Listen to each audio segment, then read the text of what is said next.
আমার পাশের বাড়ির জ্যোৎস্নাদি আমাকে বিনা টাকায় লেখাপড়া শেখাতেন। তিনি একটা অ্যাপার্টমেন্টে ভাড়া করে একা থাকতেন। আমি তখনও বুঝতাম না জ্যোৎস্নাদি কেন আমাকে নিজের টাকা খরচ করে পড়াতেন। আমি জ্যোৎস্নাদির কাছে পড়তে চাইতাম না, তবুও মা বলতো, তিনি যখন টাকা ছাড়া তোকে পড়াচ্ছে তাহলে পড়লে সমস্যা কি? কিন্তু মা তো জ্যোৎস্নাদির মনের ভেতর কি চলছে তা জানতো না। একদিন জ্যোৎস্নাদির বাড়ির কাছের একটা ছেলে আমাকে বলল, তুমি যে এখানে পড়তে আসো একদিন বুঝবে। সেদিন থেকে আমার মনে একটা সন্দেহ লাগলো। তারপর আমি জ্যোৎস্নাদির কাছে পড়তে যেতাম না, ফোন দিলে ফোনও ধরতাম না, কারণ আমি বুঝতে পারতাম না কেন জ্যোৎস্নাদি আমাকে টাকা ছাড়াই পড়াতে চান। কিন্তু সেদিন জ্যোৎস্নাদি আমাদের বাড়িতে চলে আসলেন আর মায়ের কাছে বললেন, আপনার ছেলে 2 দিন হলো পড়তে যাচ্ছে না, কি হয়েছে? তারপর সেদিন মা বলল, তোর জ্যোৎস্নাদির সাথে এক্ষুনি লেখাপড়া শিখতে যা, দিন দিন ছেলেটার লেখাপড়ায় অমনোযোগ হয়ে যাচ্ছে।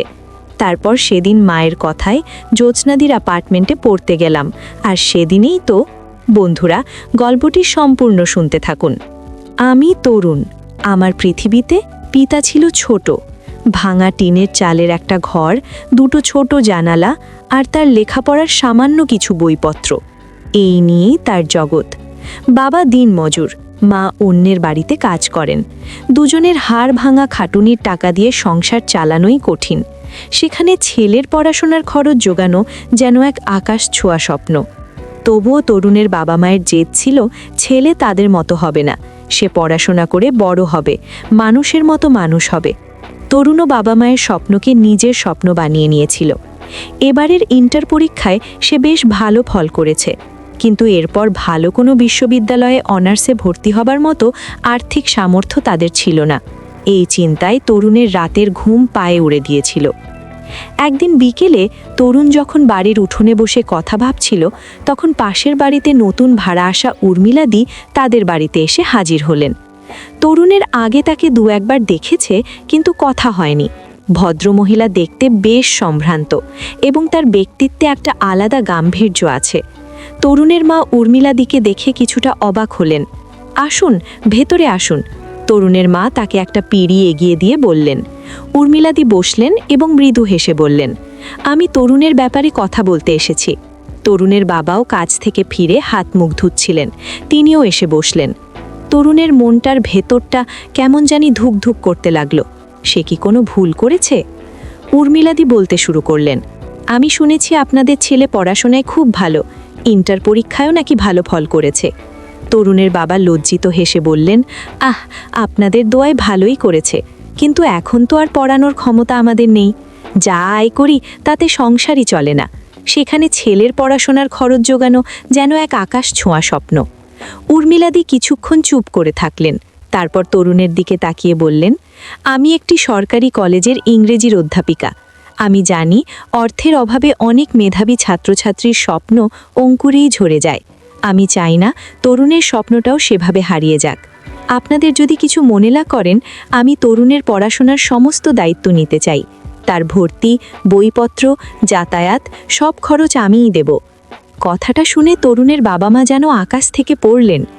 একজন অচেনা মানুষ কেন তাদের ছেলের জন্য এত কিছু করতে চাইবে?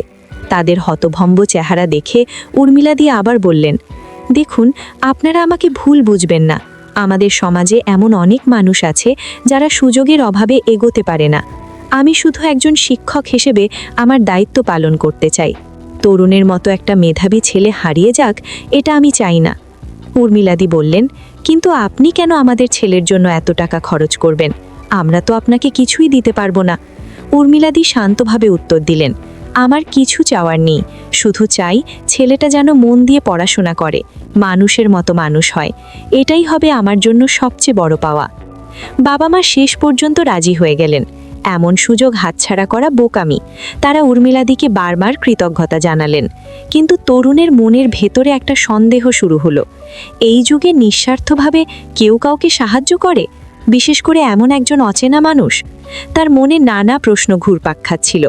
বিষয়টি যেন সহজভাবে গ্রহণ করতে পারছিল না। উর্মিলাদের উদ্দেশ্যটা ঠিক কী সেটা সে কিছুতেই বুঝতে পারছিল না। পরদিন থেকে তরুণের নতুন জীবন শুরু হলো। উর্মিলাদির কথা মতো সে শহরের সবচেয়ে ভালো কলেজগুলোর একটিতে ভর্তির জন্য আবেদন করল এবং সহজে সুযোগ পেয়ে গেল। ভর্তির টাকা থেকে শুরু করে মাসিক বেতন, বইপত্র কেনা সবকিছুর দায়িত্ব উর্মিলাদি নিজের কাঁধে তুলে নিলেন। শুধু তাই নয়, তিনি তরুণকে প্রতিদিন বিকেলে তার অ্যাপার্টমেন্টে এসে পড়তে বললেন। যেহেতু তিনি ইংরেজির অধ্যাপিকা, তাই তরুণের ইংরেজির ভিত্তিটা আরও মজবুত করে দিতে চাইলেন। তরুণের বাবা মা তো মহা খুশি, তারা উর্মিলাদির প্রশংসায় পঞ্চমুখ, কিন্তু তরুণের মনের সন্দেহটা কিছুতেই যাচ্ছিল না। সে প্রতিদিন বিকেলে উর্মিলাদির অ্যাপার্টমেন্টে পড়তে যেত।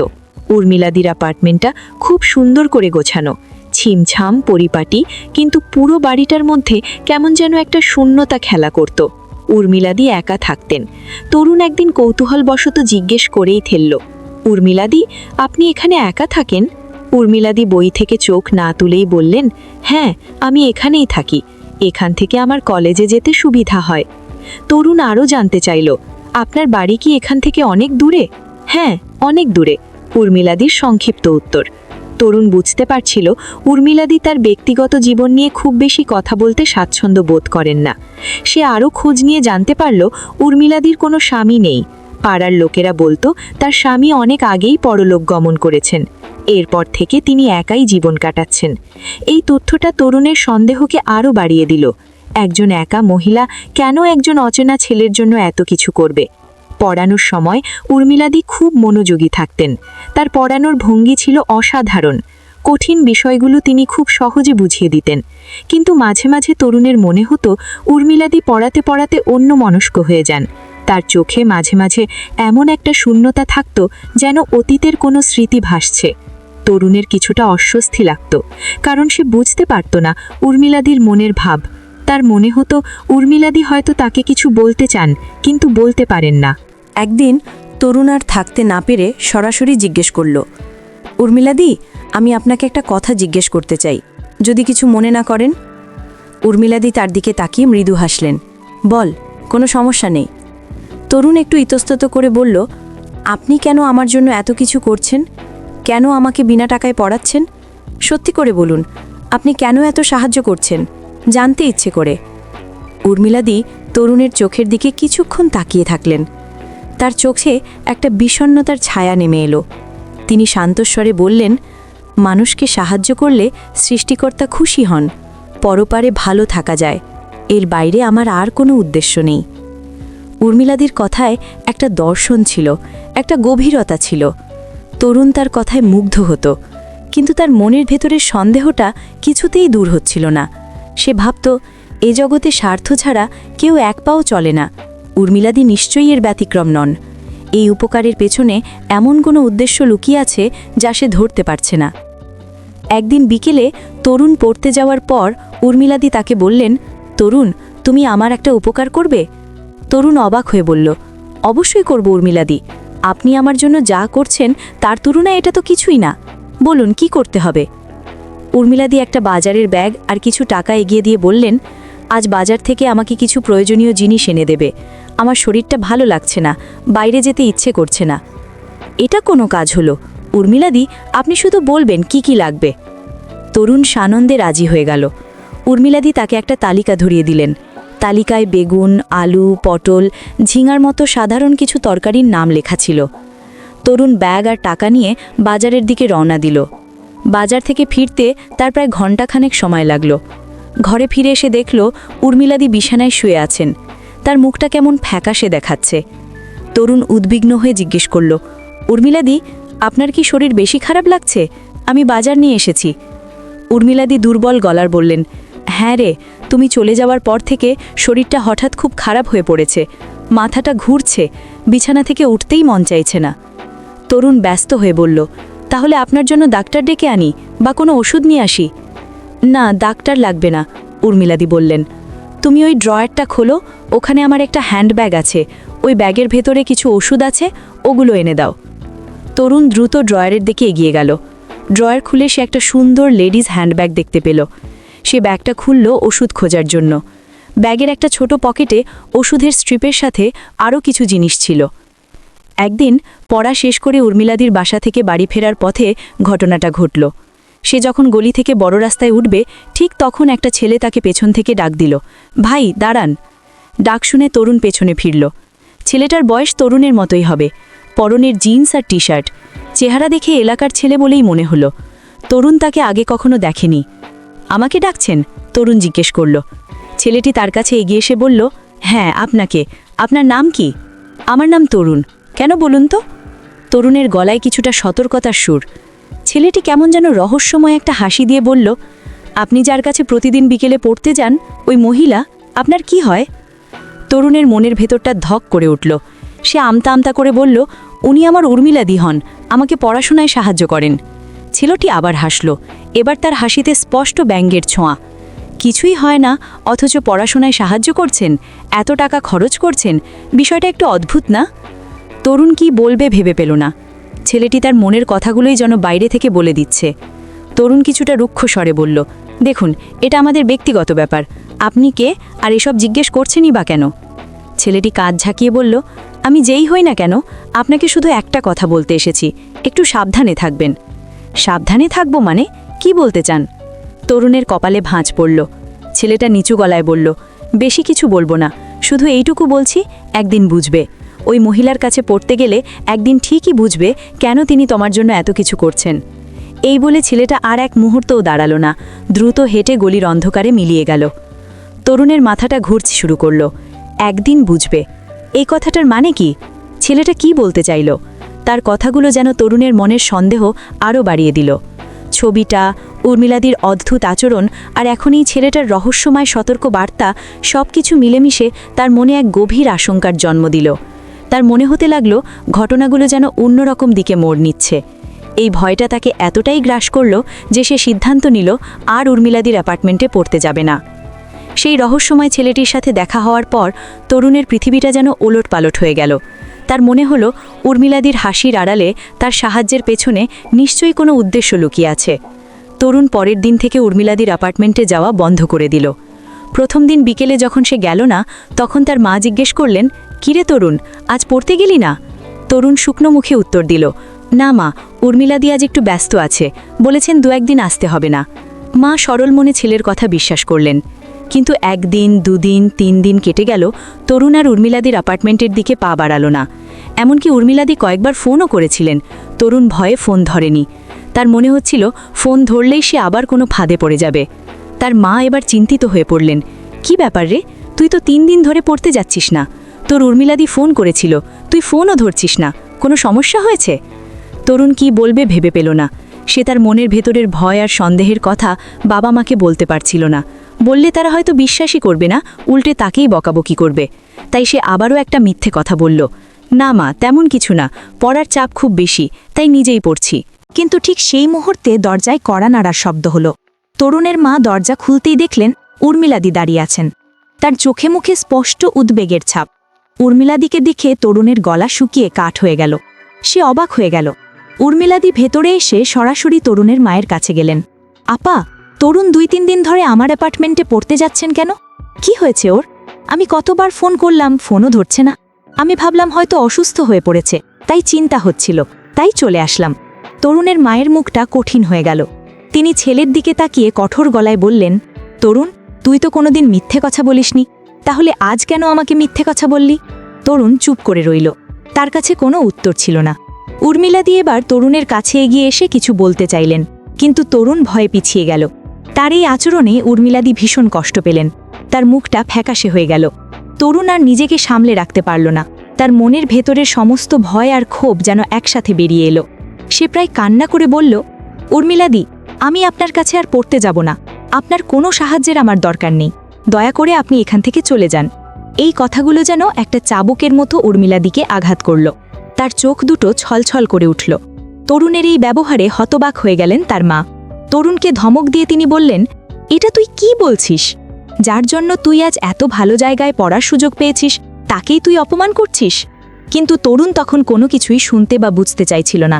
তার মাথায় শুধু ঘুরছিল সেই ছেলেটার কথা। একদিন বুঝবে। তরুণের কথায় উর্মিলাদি স্তব্ধ হয়ে গেলেন। তার মুখ দিয়ে কিছুক্ষণ কোনো কথা বেরোল না। তিনি এমনটা একেবারেই আশা করেননি। তার সুন্দর শান্ত চোখ দুটোকে রাজ্যের বিশ্বাস আর কষ্ট এসে ভর করল। তরুণের মায়ের দিকে তাকিয়ে থাকলেন। কেন তরুণ, কেন তুমি পড়বে না? আমি কি তোমার সাথে কোনো খারাপ ব্যবহার করেছি, বা আমার পড়ানোতে কি কোনো সমস্যা হচ্ছে? উর্মিলাদির কণ্ঠস্বর কান্নায় ভেঙে পড়ছিল। তরুণ মুখ ফিরিয়ে নিল। সে উর্মিলাদির চোখের দিকে তাকাতে পারছিল না। সে ধীর গলায় বলল, আমি সেটার উত্তর দিতে চাই না, তবে আমি সিদ্ধান্ত নিয়েছি আমি আর আপনার কাছে যাব না। আপনি আর আমাকে নিতে আসবেন না। আপনার সাহায্য আমার লাগবে না। তরুণের মা ছেলের এই উদ্ধত আচরণে ভীষণ রেগে গেলেন। তিনি এগিয়ে এসে তরুণের হাত ধরে বললেন, তোর এত বড় সাহস! তুই আমাদের সম্মান ডুবিয়ে দিবি? উনি আমাদের জন্য যা করেছেন তার প্রতিদান তুই এইভাবে দিচ্ছিস? উর্মিলাদি তরুণের মাকে থামিয়ে দিলেন। তিনি বললেন, আপা, ওকে বকবেন না। আমি বুঝতে পারছি, নিশ্চয়ই কোনো গুরুতর কারণ আছে। তরুণ, তোমাকে কেউ কি আমার ব্যাপারে কিছু বলেছে? তরুণের বুকের ভেতরটা কেঁপে উঠল। উর্মিলাদি ঠিকই ধরে ফেলেছেন। সে চুপ করে রইল। উর্মিলাদি আবার বললেন, চুপ করে থাকো না বাবা, বলো কি হয়েছে? তুমি যদি আমাকে না বলো আমি এখান থেকে যাব না। তোমার মনের ভয়টা দূর করা আমার দায়িত্ব। তরুণ দেখল উর্মিলাদি যাওয়ার পাত্রী নন। তিনি সত্যিটা জেনেই ছাড়বেন। বাবা মাও তার উপর প্রচণ্ড রেগে আছে। শেষ পর্যন্ত সে বলতে বাধ্য হল, আপনাকে আমার ব্যাপারে কেউ কিছু বলেছে? উর্মিলাদি আবার জিজ্ঞেস করলেন। তরুণ দ্বিধা নিয়ে মাথা নাড়ল। হ্যাঁ, কে বলেছে? কি বলেছে? উর্মিলাদির কণ্ঠে অধীর আগ্রহ। আমি তাকে চিনি না, তরুণ বলল। একটা ছেলে। সে আমাকে আপনার অ্যাপার্টমেন্ট থেকে ফেরার পথে থামিয়েছিল। কি বলেছে সে তোমাকে? তরুণ ইতস্তত করে বলল, আমাকে পরিষ্কার করে কিছু বলেনি, তবে সে আমাকে আপনার থেকে সাবধানে থাকতে বলেছে, আর বলেছে একদিন বুঝবে। আপনার কাছে পড়তে গেলে নাকি আমি একদিন সব বুঝতে পারবো। কিন্তু সে কি বোঝাতে চেয়েছিল সেটা আমি জানি না। তার কথা শুনে আমার ভয় করছে। উর্মিলাদি সবটা শুনলেন। তার মুখের অভিব্যক্তি বদলে গেল। তিনি কিছুক্ষণ গভীর চিন্তায় ডুবে রইলেন। তারপর তরুণের দিকে তাকিয়ে বললেন, আমি বুঝতে পেরেছি, তোমাকে হয়তো কে এই কথা বলেছে। তুমি কি আমাকে সেই ছেলেটিকে একবার দেখাতে পারবে? আমি শুধু একবার তার সাথে কথা বলতে চাই। তরুণের দ্বিধা হচ্ছিল, কিন্তু উর্মিলাদির কণ্ঠে এমন একটা ধীরতা ছিল যে সে না করতে পারল না। তার নিজেরও মনে হলো সত্যিটা জানা দরকার। এই রহস্যের শেষ কোথায় সেটা তাকে দেখতেই হবে। সে মাথা নেড়ে সম্মতি জানালো। ঠিক আছে, চলুন। আমি তাকে চিনি না, কিন্তু সে কোথায় থাকে সেই এলাকাটা আমি চিনি। তরুণ উর্মিলাদিকে সাথে নিয়ে সেই গলির দিকে রওনা দিল যেখানে ছেলেটির সাথে তার দেখা হয়েছিল। তরুণের মাও তাদের সাথে যেতে চাইলেন, কিন্তু উর্মিলাদি তাকে আশ্বস্ত করে বললেন যে কোনো সমস্যা হবে না, তারা দ্রুতই ফিরে আসবেন। পুরো রাস্তা তরুণ আর উর্মিলাদির মধ্যে কোনো কথা হলো না। তরুণের মনে হচ্ছিল সে একটা নাটকের শেষ দৃশ্যের দিকে এগিয়ে যাচ্ছে। আজ হয়তো সব রহস্যের সমাধান হবে, অথবা সে নতুন কোনো বিপদে পড়বে। কিছুক্ষণ খোঁজাখুঁজির পর তরুণ ছেলেটিকে দেখতে পেল। সে একটা চায়ের দোকানে বন্ধুদের সাথে আড্ডা দিচ্ছিল। তরুণ দূর থেকে উর্মিলাদিকে ইশারা করে দেখালো, ওই ছেলেটা। উর্মিলাদি ছেলেটিকে দেখে এক মুহূর্তের জন্য চমকে উঠলেন। তারপর তার মুখে একটা চেনা রাগের ছাপ ফুটে উঠল। তিনি ধীর পায়ে ছেলেটির দিকে এগিয়ে গেলেন। উর্মিলাদির গম্ভীর কণ্ঠস্বর শুনে ছেলেটি এবং তার বন্ধুরা সবাই ঘুরে তাকালো। উর্মিলাদিকে দেখে ছেলেটির মুখটা ফ্যাকাশে হয়ে গেল। সে তো ঘাবড়ে গেছে। ম্যাডাম, আপনি এখানে? আকাশ তোতলাতে শুরু করল। আমি কেন এখানে সেটা বড় কথা নয়, বড় কথা হলো তুমি তরুণকে আমার সম্পর্কে কি বলেছ, কেন বলেছ? আকাশ প্রথমে অস্বীকার করার চেষ্টা করল। আমি তো কিছু বলিনি। মিথ্যে কথা বলবে না আকাশ, উর্মিলাদি ধমক দিয়ে উঠলেন। তরুণ আমাকে সব বলেছে, তুমি ওকে বলেছ একদিন বুঝবে। কি বোঝাতে চেয়েছ? উর্মিলাদির তেজ দেখে আকাশের বন্ধুরা এক এক করে সরে পড়ল। আকাশ একা হয়ে গেল। সে মাথা নিচু করে দাঁড়িয়ে রইল। উর্মিলাদি এবার তরুণের দিকে তাকিয়ে বললেন, তরুণ, তুমি যাকে নিয়ে এত ভয় পাচ্ছিলে সে হলো আকাশ। ও আমার কাছে ইংরেজি প্রাইভেট পড়ত, কিন্তু পড়াশোনায় তার একদম মন ছিল না। মাসের পর মাস আমি চেষ্টা করেছি, কিন্তু সে বারবার পরীক্ষায় ফেল করত, বাড়ির কাজ করত না, পড়াও শিখত না। শেষ পর্যন্ত আমি ওর বাবাকে ডেকে বললাম যে ওকে পড়িয়ে আমার সময় নষ্ট করার কোনো মানে হয় না, তাই আমি ওকে আমার কাছে পড়তে আসতে বারণ করে দিয়েছিলাম। সেই হিংসা থেকেই হয়তো ও তোমাকে আমার ব্যাপারে এসব মন গড়া কথা বলে ভয় দেখাচ্ছে, যাতে তুমিও আমার কাছে পড়া ছেড়ে দাও। ঘটনাটা শুনে তরুণ অবাক হয়ে গেল। তাহলে পুরো ব্যাপারটা শুধু এক ছাত্রের ব্যক্তিগত আক্রোশ? সে আকাশের দিকে তাকালো। আকাশ লজ্জিত মুখে দাঁড়িয়ে আছে, কিন্তু তরুণের মনের সব প্রশ্নের উত্তর সে পেল না। আকাশের বিষয়টা না হয় নিভল, কিন্তু তার মনের সন্দেহ তো অন্য জায়গায়। সেই ছবিটা, উর্মিলাদির একাকিত্ব, তার প্রতি। উর্মিলাদি বলল, তরুণ, আমি ওর কথা না হয় বিশ্বাস করলাম, কিন্তু আমার আরও একটা প্রশ্ন আছে। আপনি যদি সত্যি করে উত্তর দেন তাহলে হয়তো আমার মনের সব দ্বিধা দূর হয়ে যাবে। উর্মিলাদি তার দিকে তাকিয়ে বললেন, বলো, কি প্রশ্ন তোমার? তরুণ গভীর নিঃশ্বাস নিয়ে বলল, সত্যি করে বলুন উর্মিলাদি, আপনি কেন আমাকে সাহায্য করছেন? কেন বিনা টাকায় পড়াচ্ছেন? আপনার আসল উদ্দেশ্যটা কি? আমি আপনার ড্রয়ারে একটা ছবি দেখেছিলাম। এই কথাটা বলার সাথে সাথেই উর্মিলাদির হাসি খুশি ভাবটা মিলিয়ে গেল। তার চোখ দুটো আবার সে পুরনো বিষণ্ণতায় ছেয়ে গেল। তিনি একটা দীর্ঘশ্বাস ফেলে বললেন, চলো, আমার অ্যাপার্টমেন্টে চলো, আজ আমি তোমাকে সব সত্যি কথা বলবো। তরুণ আর উর্মিলাদি যখন তার অ্যাপার্টমেন্টে ফিরল, তখন সন্ধে নেমে এসেছে। ঘরের ভেতরটা কেমন যেন আরও বেশি নিঃসঙ্গ আর ভারী মনে হচ্ছিল। উর্মিলাদি তরুণকে বসতে বলে ভেতরে গেলেন এবং কিছুক্ষণ পর সেই ছবিটি হাতে নিয়ে ফিরে এলেন। তিনি সেই ছবিটি তরুণের হাতে দিয়ে সোফায় বসলেন। তার চোখ ছলছল করছিল। ধরা কণ্ঠে তিনি বলতে শুরু করলেন, তুমি জানতে চেয়েছিলে আমার আসল উদ্দেশ্য কি, তাই না? আজ আমি তোমাকে সব বলবো। আমার কোনো খারাপ উদ্দেশ্য ছিল না বাবা, ছিল শুধু একজন অসহায় মায়ের হাহাকার। তিনি ছবির দিকে তাকিয়ে বললেন, ছবিতে যাকে দেখছ সে আমার স্বামী, আর এই ছোট ছেলেটা, ও আমার একমাত্র সন্তান, আমার অপূর্ব। এই কথা বলেই তিনি কান্নায় ভেঙে পড়লেন। তরুণ হতভম্ব হয়ে বসে রইল। সে বুঝতে পারছিল সে এমন কিছু শুনতে চলেছে যা তার জীবনকে বদলে দেবে।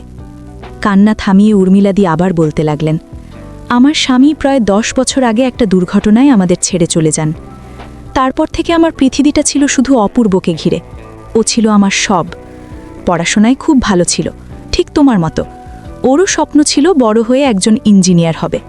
আমি আমার সমস্ত স্বপ্ন ওর মধ্যেই দেখতাম। তিনি চোখ মুছে বললেন, কিন্তু ভাগ্য আমার সহায় ছিল না। আজ থেকে 5 বছর আগে অপূর্ব যখন ক্লাস 10-এ পড়ে, তখন স্কুল থেকে ফেরার পথে একটা দুর্ঘটনায় সে আমাদের ছেড়ে চলে যায়। আমি আমার সব কিছু হারিয়ে ফেলি তরুণ। আমার স্বামী, আমার সন্তান, আমার আর কেউ রইল না। উর্মিলাদির কথাগুলো শুনে তরুণের বুকের ভেতরটা মোচড় দিয়ে উঠল। তার নিজের চোখ দিয়েও পানি গড়িয়ে পড়ল। উর্মিলাদি বললেন, তারপর থেকে আমার জীবনটা অর্থহীন হয়ে গিয়েছিল। কলেজের চাকরিটা ছিল বলেই হয়তো বেঁচে আছি। এই শহরে আমি বাসা ভাড়া নিয়েছি শুধু অতীতকে ভুলে থাকার জন্য। কিন্তু সন্তানের স্মৃতিকে ভোলা যায়? তিনি তরুণের দিকে তাকিয়ে বললেন, যেদিন আমি তোমাকে প্রথম দেখি সেদিন আমি চমকে উঠেছিলাম। তোমার চেহারা, তোমার হাঁটা চলা, তোমার চোখের দৃষ্টি, সব কিছু আমার অপুর মতো। আমি জানি এটা অবিশ্বাস্য, কিন্তু তোমাকে দেখলেই আমার মনে হতো আমার অপূর্ব যেন আমার সামনে দাঁড়িয়ে আছে। আমি খোঁজ নিয়ে জানলাম তুমিও পড়াশোনায় খুব ভালো, কিন্তু তোমাদের আর্থিক অবস্থা ভালো নয়। তখন আমার মনে হলো ঈশ্বর হয়তো আমাকে একটা সুযোগ দিয়েছেন।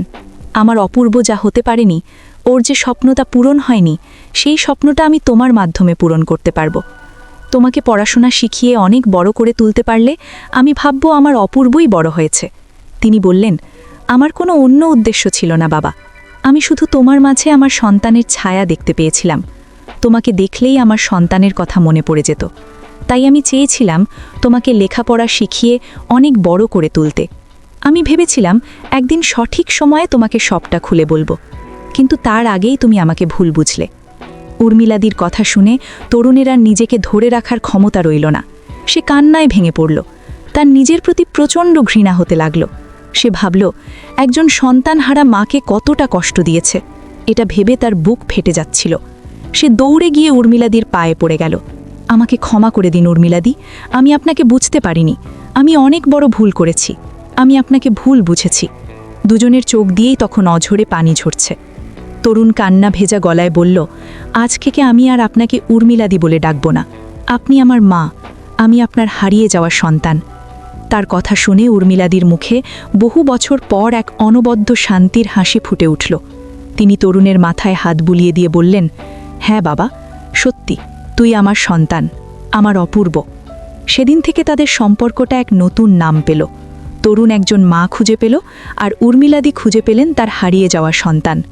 সন্দেহের কালো মেঘ কেটে গিয়ে এক সুন্দর পবিত্র সম্পর্কের সূর্য উঠল তাদের জীবনে।